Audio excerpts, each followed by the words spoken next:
Ya gara-gara ikut stand up tuh jadi nggak tahu ya. Niat saya tuh selalu ingin menghibur orang gitu kan, menghibur orang-orang di sekitar saya. Masya Allah. Jadi saya tuh bawaannya nggak tahu ya, pengen ngocak terus gitu. Pengen lucu terus, termasuk kalau di grup WA. Jadi pernah waktu itu ada kawan lagi makan ya, upload foto dari kenduri kan, habis makan nasi biasanya di kenduri ada ketan gitu kan.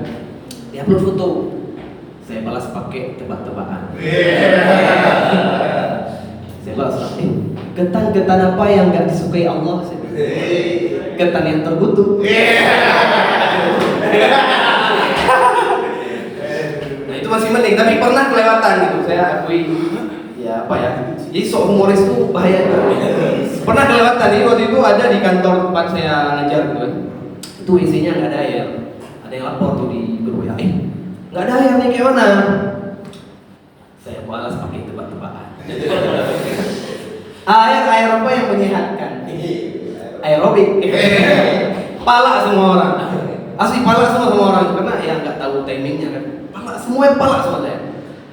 Nah, pala apa?